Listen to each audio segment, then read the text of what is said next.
Assalamualaikum warahmatullahi taala wabarakatuh. Ahlan bikum fi Qanats Dunia Devi. Selamat datang ke channel Dunia Devi. Kali ini continue tu celik sirah yang kedua, berkisar tentang Nabi Yaqub alaihissalam dan anaknya dan ke-12 orang anaknya. Bismillahirrahmanirrahim. Alhamdulillahirabbil alamin wassalatu wassalamu asyrafil anbiya'i wal mursalin wa ala alihi wa sahbihi ajmain.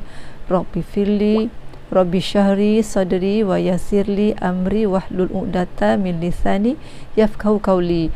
Untuk video kali ni Cik Devi nak sambung ke kisah Nabi Yaqub pula. Kita nak perincikan Nabi Yaqub alaihissalam bersama dengan antara video yang Cik Devi selalu tonton adalah daripada Ustaz Auni. Kalau kawan-kawan semua tengok yang Ustaz Auni ni, dia seorang yang sangat gifted, sangat brilliant dari segi menyampaikan sirah dan kebanyakan video-video Ustaz Auni ni berdurasi sejam lebih, ada yang sampai 2 jam, dan ada beberapa yang Cik Devi tonton dan Cik Devi ambil nota lah kan. Sebab kalau kita dengar je kita boleh faham, tapi ada banyak nama-nama kat situ yang kita tak tahu, dan pecahan nabi-nabi, para nabi yang Allah turunkan di jalur yang mana kita tak clear. Kalau kita tak catat, kita tak dapat gambaran yang menyeluruh lah. Dan kebanyakan video saat ini Cik Devi tengok kadang berulang-ulang kali sebab nak dapatkan kan dia punya clear picture. Macam contoh Nabi Ibrahim alaihissalam. Nabi SAW lahir membesar di Babylon kat mana kan, sebab sekarang tak ada nama tu, dulu yang ada kan. So kita rupa-rupanya kat Iraq. Lepas tu Nabi Ibrahim berhijrah ke ni, lepas tu ada kisah-kisahnya dan banyak lagi lah. Tapi yang penting bila kita dengar tu, kita kena ambil nota lah. Satu pesanan Ustaz Auni yang Cik Devi nak sampaikan kat sini, dari segi rujukan, kita rujukan utama adalah daripada kitab-kitab, terutama kitab Al-Quran Karim. Menurut Ustaz Auni, sekiranya maklumat dalam kitab tu, dalam kitab Al-Quran, terdapat juga dalam Injil, dalam Bible, terdapat juga dalam Taurah, jadi kita boleh ikut. Kalau dia sama, kita boleh ikut. Selebihnya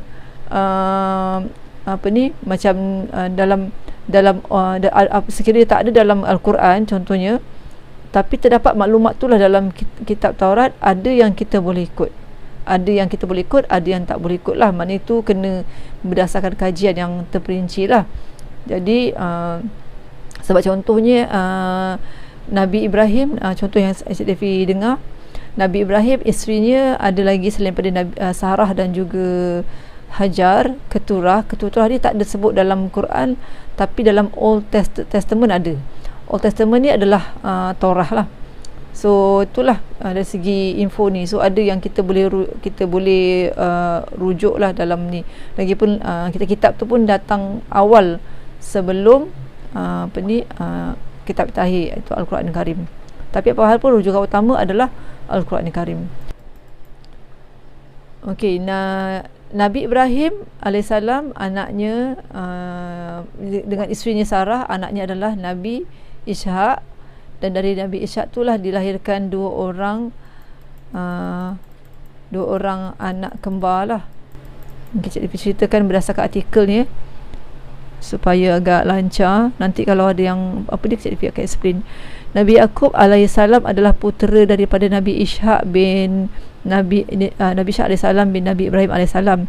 Ibunya bernama Rifkah binti Batwil bin Nahur bin Azar. Beliau dilahirkan di Kan'an, Palestin. Okey, masa tu Nabi Ibrahim dah berhijrah daripada Aram ke Palestin. Iaitu lebih kurang 30 batu ke utara Jerusalem. Daripada Yaqub dinasabkan keturunan Bani Israel. Sebelum tu Cik Devi terangkan Nabi Yaqub ni digelar Israel, di mana maksud Israel ialah hamba Allah. Isra hamba, Il tu Allah, jadi hamba Allah. Bani Israel maksudnya keluarga hamba Allah, keluarga Nabi Yaqub lah. Yaqub dinamakan juga Israel lah. Saudara abang kembar kepada Yaqub bernama Al-Ish ataupun Ishu, saya sebut semalam dalam video sebelum ni. Al-Ish digelar sebagai bapa bangsa Romawi. Ini baru saya tahu. Al-Ish digelar sebagai bapa bangsa Romawi. Yaqub dibesarkan di sisi ibu bapanya. Ishak dan Rifkah, juga disebut sebagai Rebeka ataupun Rifkah. Dalam Injil dipanggil Rebeka, dalam kitab Yahudi dipanggil Rifkah. Kemudian beliau disuruh ibunya berpindah ke rumah bapa saudaranya bernama Laban bin Batuil, iaitu saudara ibunya, di Padang Aram berhampiran Babylon di Iraq. Ini kerana ibunya khawatir beliau diinai abangnya Ish yang sebelum ni pernah menggugut nak membunuh Nabi Yakub. Nabi Yakub meneruskan perjalanan menuju ke rumah bapa saudaranya di Iraq. Di sana beliau melihat dua anak bapa saudaranya, iaitu Laya dan Rahil. Tetapi beliau berkenan dan ingin meminang anak bapa saudaranya yang bongsu, iaitu Rahil, kerana wajahnya cantik dibandingkan dengan Laya. Bapa saudaranya memberikan syarat supaya Yakub mengabdikan diri selama 7 tahun dengan mengembala kambing sebelum dapat berkahwin dengan Rahil. Yakub bersetuju dengan syarat itu. Apabila habis tempoh tu, bapa saudaranya mengadakan majlis perkahwinan pada waktu malam, tetapi dibawakannya Laya untuk dikahwinkan. Keesokan paginya Yakub menyedari yang dikahwinnya bukan Rahil tetapi Laya. Yakub berkata pada bapa saudaranya, "Kenapa pak cik mengkhianati saya sedangkan saya meminang Rahil?" Bapa saudaranya berkata, Bukanlah adat kita untuk mengahwinkan adik terlebih dahulu sebelum kakaknya. Seandainya kamu mencintai adiknya, kamu harus mengembala lagi kambingku selama 7 tahun. Selepas itu baru aku nikahkan kamu dengan Rahil." Nabi Yakub menyahut pencabaran itu dan syarat yang diberikan oleh bapa saudaranya. Apabila cukup 7 tahun, dikahwinkan Rahil dengan Yakub. Dengan perkahwinan itu, beliau mempunyai 2 orang isteri bersaudara. Tetapi perkahwinan 2 isteri yang bersaudara ini pada waktu itu dibenarkan, tidak dilarang. Laya dan Rahil mempunyai 2 hamba sahaya, iaitu Zulfah dan Balhah. Kemudian kedua-duanya dikahwini Yakub. Okey, ni berdasarkan video yang saya dah ceritakan sebelum ni. Beliau dikurniakan 12 orang anak lelaki melalui Laya. Lahirnya, kawan kena ambil nota ni lah, melalui kakaknya sulung Laya, lahirlah Rabin, Syamun, Lawi, Yahuza, Yakasir dan Zebulon, 6 orang. Manakala dengan Rahil melahirkan Nabi Yusuf dan Bunyamin. Mengikut Ibnu Katsir, kisah para nabi, Rahil wafat selepas melahirkan Bunyamin. Maknanya Yusuf dan Bunyamin tak ada ibu. Jadi itulah antara faktor Nabi Yakub lebih menyayangi kedua-dua anaknya yang ni, Nabi Yusuf. Sementara perkahwinannya dengan Zulfah melahirkan Ja'ad dan Ashir, manakala melalui isterinya Balhah melahirkan Dan dan Naftali. Semua ahli keluarga Yakub kemudian disebut Al-Asbas, bermakna kabilah Bani Israel, kerana mereka mempunyai banyak keturunan. Anak Yakub masing-masing menjadi ketua suku daripada kaum Bani Israel. So kaum Bani Israel jelasnya daripada keluarga Nabi Yakub AS. Okey, saya akan letakkan silsilah keluarga daripada Nabi Adam AS. Saya mohon kawan-kawan semua pun cari silsilah keturunan daripada Nabi Adam AS yang menunjukkan di mana keturunan para nabi. Sebab dekat situ bila sampai ke Nabi Ibrahim AS, kawan-kawan sebab akan nampak keturunan ni antara Nabi Ismail dan akhir sekali turun kepada Nabi Adnan dan juga Nabi terakhir kita itu Nabi Muhammad SAW. Dan manakala bahagian sebelah Nabi Ishaq, kawan-kawan akan nampak ada ramai para nabi yang diturunkan di sebelah Nabi Ishaq, di mana Nabi Yakub anak kepada Nabi Ishaq, dan selepas tu bermulanya kaum Bani Israel kat situ. Lepas tu dekat situ antara 12 orang anak-anak Nabi Yakub, kau boleh nampak ya dekat mana Nabi Musa dan Nabi Harun dan Nabi Yusuf antara adik-beradik. Kemudian Nabi Musa dan Nabi Harun adalah anak kepada Yahuza. Saya nak besarkan saya punya nota ni. Nabi Musa dan Nabi Harun adalah keturunan Lewi. Lewi adalah salah seorang anak Nabi Yakub. keturunan dan di bawahnya lah cucu Nabi Yakub, iaitu Musa dan Harun. Kemudian bawah tu bawah keturunan tu ada lagi Nabi Ilyas, Nabi Ilyasa. Itu bahagian Lewi. Maknanya ini bukan asal mulanya bangsa Yahudi. Selepas tu Bunyamin, bawah Bunyamin tu ada Nabi Yunus. Maknanya cucu Nabi Yakub adalah Nabi Yunus. Nabi Yusuf, anak Nabi Yakub. Nabi Yusuf, bawah tu ada Yusha. Yusha ni pun terlibatlah dalam mengekalkan Palestin sebagai negeri tempatnya Bani Israel. Lepas tu bawah Yahuza. Bawah Yahuza ni ramai. Bawah Yahuza ni dia kira generasi yang 1 2 3 4 5 6 7 8 9 10 ke-10. Lepas tu ke-11 tu Nabi Daud dan Nabi Sulaiman. Lepas tu Nabi Zakaria, Nabi Yahya dan Nabi Isa alaihissalam. Itu semua bawah Yahuza.